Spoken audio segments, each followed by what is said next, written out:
Lúcifer, o caído, carrega muitos títulos ao longo das Escrituras, mas hoje vamos focar em um: o Deus deste mundo ou o Deus desta era. Este título reflete a imensa influência de Satanás sobre as crenças, valores, ambições e sistemas do mundo. Ele tem trabalhado incansavelmente para afastar a humanidade de Deus e conduzi-la à destruição, manipulando os sistemas de pensamento, educação e comércio para moldar as crenças e prioridades das massas.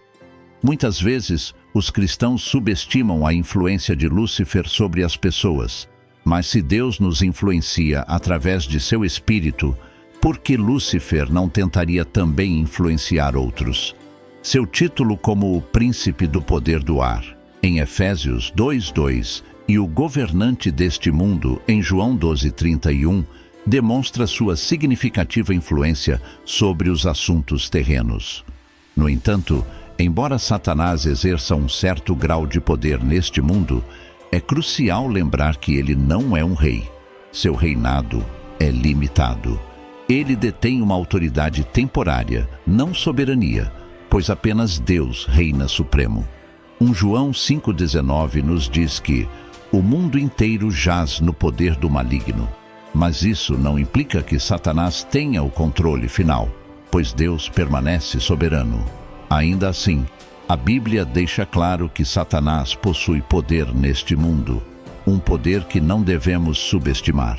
Ao observarmos os desenvolvimentos globais, torna-se evidente que o controle centralizado está aumentando, e com isso, a influência do Deus deste mundo é sentida de forma mais intensa do que nunca.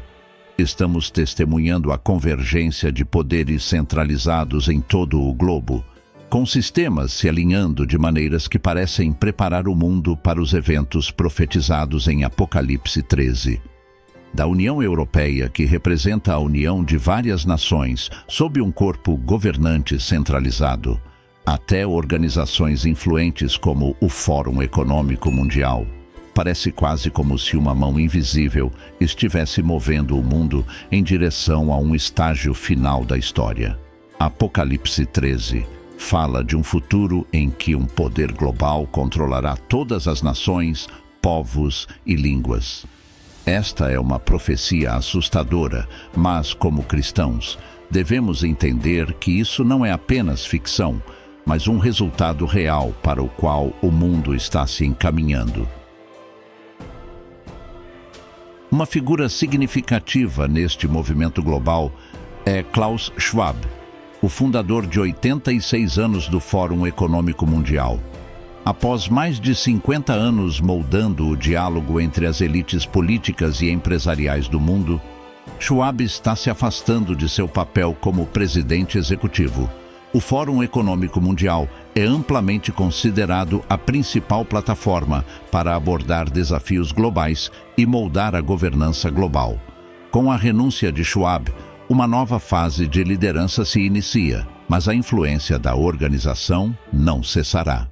O Fórum Econômico Mundial é fundamental na promoção do conceito do Grande Reset, uma proposta para reimaginar e reestruturar a economia global. A visão de uma economia global mais centralizada, onde a propriedade privada e as liberdades individuais são restringidas, ressoa com o controle mencionado em Apocalipse 13, onde ninguém poderá comprar ou vender sem a marca da besta. Isso nos leva à próxima voz influente no cenário mundial, Yuval Noah Harari, um historiador e filósofo. Harari é um orador frequente no Fórum Econômico Mundial e ganhou notoriedade por suas discussões sobre o futuro da humanidade, especialmente no contexto da tecnologia e inteligência artificial. Ele é conhecido por promover a ideia de que a humanidade pode transcender suas limitações atuais e, através dos avanços tecnológicos, alcançar um status semelhante ao divino. Segundo ele, os próximos grandes projetos da humanidade serão superar a velhice e a morte, encontrar o segredo da felicidade e, basicamente, atualizar os humanos para uma condição divina. Por isso, ele usa o termo Homo Deus, que dá nome ao seu livro Homo Deus, uma breve história do amanhã. Harari descreve como a busca da humanidade por domínio tecnológico pode levar a um futuro onde modificamos nossa biologia, superamos a morte e, essencialmente, nos tornamos deuses. Essa noção de que os humanos podem se tornar deuses não é nova. É a mesma aspiração orgulhosa que levou à queda de Lúcifer. Isaías 14, 12 a 14, descreve o desejo de Lúcifer de ascender ao trono de Deus e ser como o Altíssimo. Como caíste do céu, ó Lúcifer, filho da alva, como foste cortado por terra, tu que debilitavas as nações.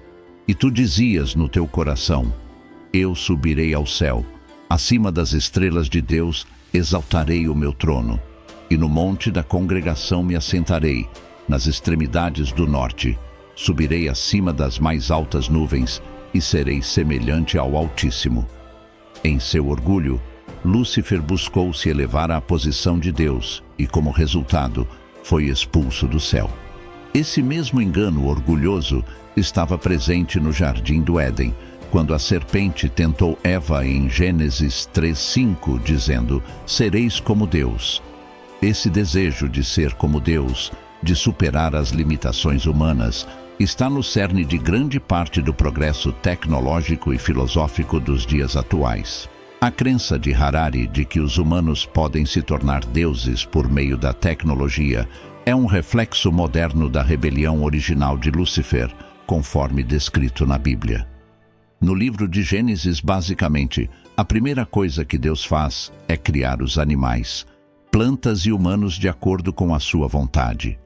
Agora, estamos tentando conquistar essa habilidade divina para nós mesmos e, de certa forma, estamos até alcançando algo que as religiões antigas jamais poderiam imaginar. Serem atribuídas aos deuses, pois os deuses, como Jeová na Bíblia, podiam criar apenas seres orgânicos. Se você for criacionista e olhar para o mundo, verá que todos os animais e plantas foram criados por Deus, e todos são orgânicos. Agora, a humanidade está tentando fazer melhor do que isso. Ao entrarmos no século XXI, testemunhamos avanços em biotecnologia, nanotecnologia, fusão e fissão nuclear, além de física teórica como a teoria M. O progresso na pesquisa de DNA, edição genética, inteligência artificial e robótica continua a remodelar o nosso mundo. Um aspecto marcante dessas mudanças é a ascensão do transhumanismo. O transhumanismo é um movimento que incentiva o avanço humano através da tecnologia. Mais especificamente, ele defende o uso de aprimoramentos artificiais para levar a humanidade a algo além de sua condição atual. Alguns imaginam transferir sua consciência para entidades artificiais, recriando-se e alcançando uma forma de imortalidade, sem depender do Senhor Jesus Cristo. Esses avanços e ambições refletem uma mudança dramática nas capacidades e aspirações humanas, ilustrando o aumento profundo do conhecimento descrito na Bíblia. Muitos líderes mundiais e figuras influentes parecem ter um forte desejo pelo conceito de transhumanismo. Este desejo é natural, pois os seres humanos são profundamente conscientes de sua mortalidade e, por isso, o medo da morte é tão disseminado. Esse medo surge da compreensão de que a morte não é um estado natural, pois Deus não criou o mundo dessa forma. Como Romanos 5:12 afirma, portanto, como por um homem entrou o pecado no mundo, e pelo pecado a morte, assim também a morte passou a todos os homens, porquanto todos pecaram. O desejo inato de viver para sempre surge da nossa compreensão intrínseca de que a morte é antinatural. Mesmo civilizações antigas reconheciam isso, razão pela qual ouvimos lendas sobre a fonte da juventude, como registrado pelo historiador grego Heródoto, entre outros. A busca pela vida eterna tem sido um tema recorrente ao longo da história. Durante as Cruzadas, Histórias sobre fontes miraculosas foram trazidas de volta à Europa pelos cruzados que retornavam. Esses contos muitas vezes se misturavam com lendas locais, enriquecendo o mito de uma fonte rejuvenescedora. Da mesma forma, o conceito da pedra filosofal, uma substância mítica que os alquimistas acreditavam poder conceder a vida eterna, reflete a busca atemporal da humanidade para superar a morte. O transhumanismo leva esse desejo antigo um passo adiante. Enquanto as lendas e mitos do passado se concentravam em substâncias mágicas ou águas milagrosas, o transhumanismo depende de tecnologias avançadas para alcançar seus objetivos. Considere Richard Seed, um físico que ganhou atenção no final dos anos 990 por anunciar sua intenção de clonar um ser humano. Richard Seed via a clonagem e outras formas de engenharia genética como passos rumo ao alcance de um maior potencial humano, alinhando-se aos objetivos do transhumanismo. Seed declarou abertamente sua ambição de se tornar como um deus por meio desses avanços. Aqui está uma fala dele sobre isso. Nós vamos nos tornar deuses, ponto final. Se você não gosta disso, saia. Você não precisa contribuir. Você não precisa participar. A queda de Lúcifer foi enraizada em seu desejo de ser igual a Deus. No livro de Isaías, vemos sua aspiração de ser o Altíssimo, um tema espelhado na tentação da serpente sobre Eva no Jardim do Éden. A promessa da serpente a Eva, vocês serão como Deus, conhecendo o bem e o mal, foi uma tentação poderosa, apelando ao profundo desejo humano por conhecimento e poder divinos. A tentativa de Eva de se tornar como Deus, através da desobediência, marcou a primeira rebelião da humanidade. Seed também declarou: se você interferir em mim, me tornando Deus, você terá grandes problemas. Essa aspiração ecoa a arrogância de eras anteriores, mas agora está aliada às poderosas ferramentas da ciência e tecnologia modernas. Há 4 principais áreas tecnológicas impulsionando a agenda transhumanista: inteligência artificial, edição genética, robótica e nanotecnologia. A inteligência artificial, IA, é uma das áreas de tecnologia que mais avança atualmente. A IA visa criar máquinas capazes de realizar tarefas que normalmente exigiriam inteligência humana, como aprendizado, raciocínio e resolução de problemas. O potencial para que a IA seja usada de maneiras prejudiciais, em vez de benéficas, é uma preocupação significativa que exige consideração cuidadosa. A edição genética é outro pilar das aspirações transhumanistas.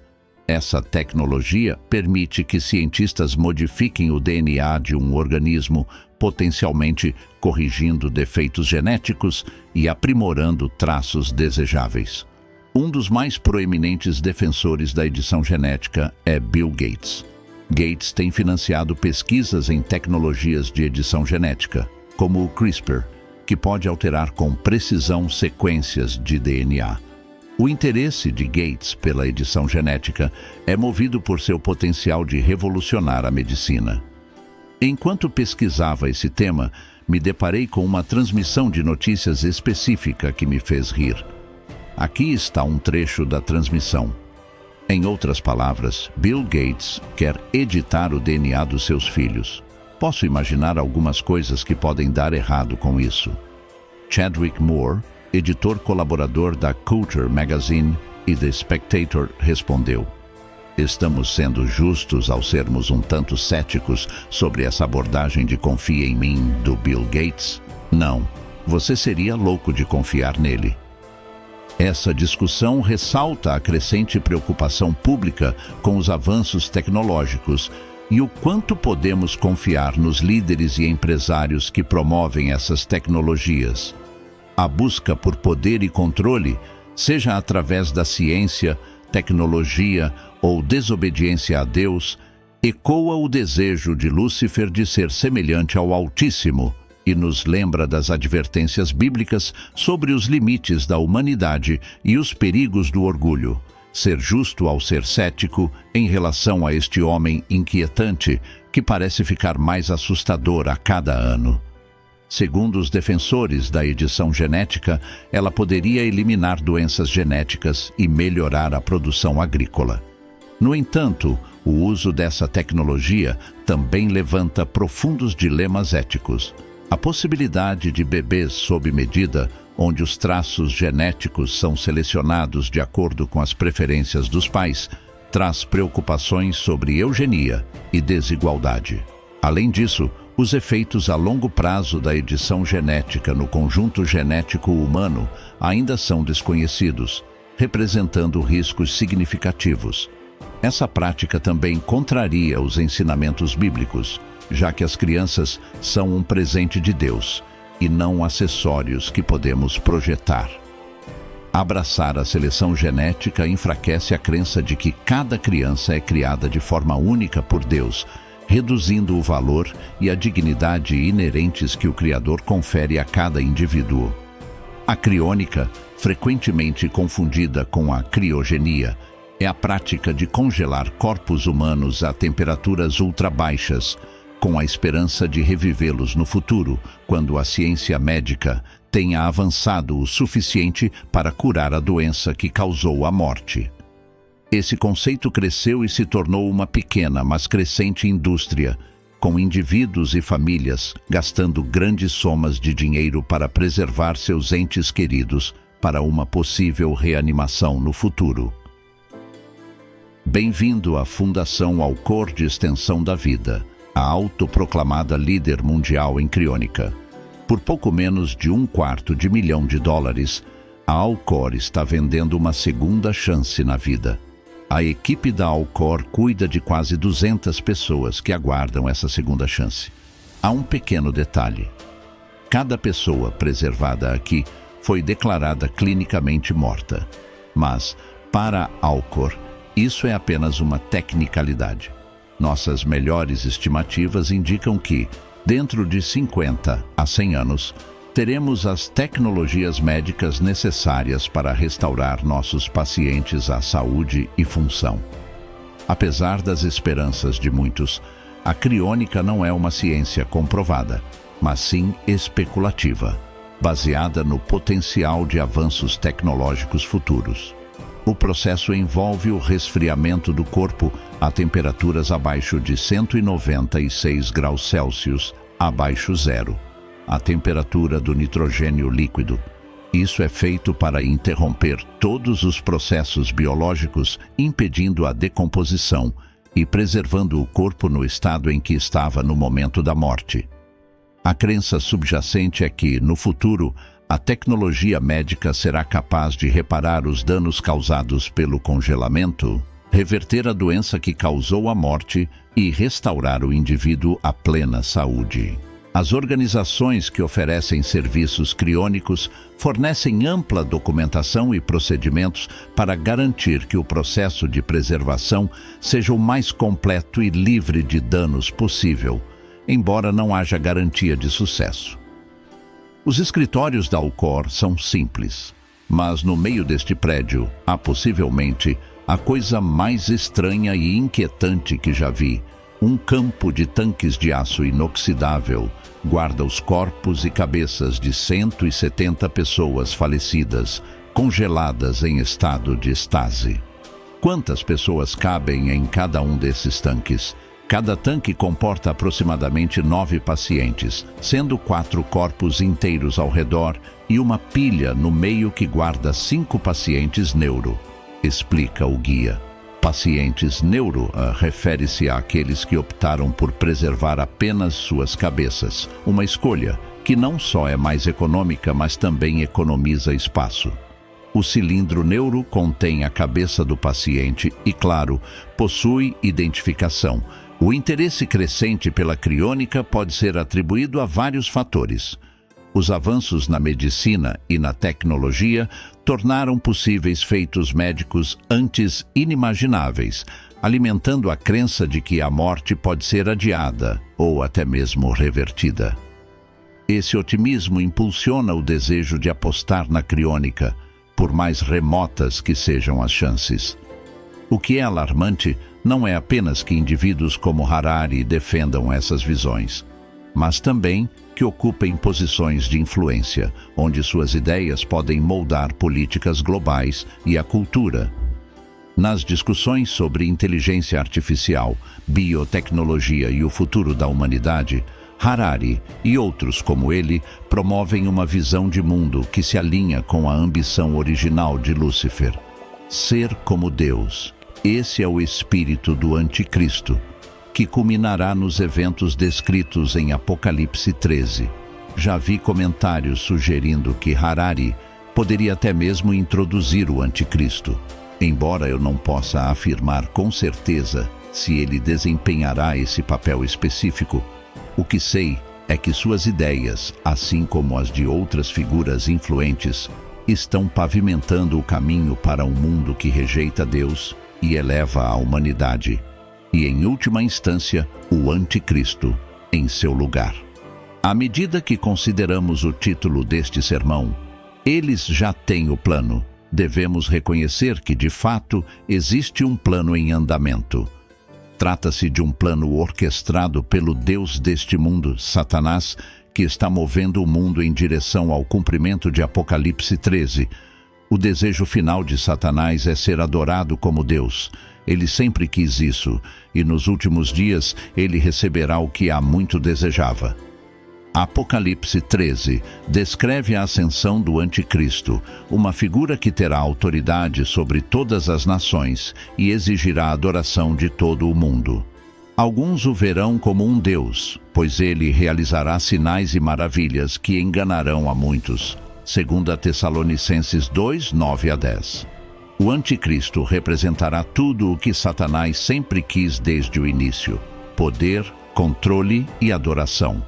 Ele será o representante de Satanás na terra, e por meio dele, Satanás finalmente receberá a adoração que tanto almejou. Mas como isso está acontecendo? Como estamos caminhando para essa realidade? Basta olhar ao redor, para os sistemas de controle centralizado que estão sendo estabelecidos hoje.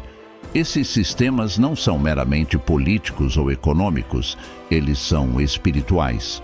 Satanás está usando essas estruturas para mover o mundo em direção a um ponto onde o controle será tão centralizado que o Anticristo entrará em cena e tomará o poder. A mão invisível que está agindo é o próprio Satanás, orquestrando eventos de forma que se alinhem com seu objetivo final: ser adorado. Apocalipse 13 não é apenas uma profecia distante, é um futuro que se aproxima rapidamente. À medida que o mundo continua a centralizar o poder e rejeitar a soberania de Deus, estamos nos aproximando do cumprimento dessa profecia sombria. Estamos vivendo em tempos sombrios, onde o controle global está se intensificando e as profecias de Apocalipse se desenrolam diante de nossos olhos.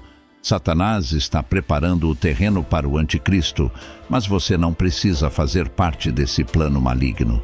Há um caminho de salvação, e ele passa por Jesus Cristo, o único que pode nos libertar desse engano e nos dar a verdadeira vida eterna.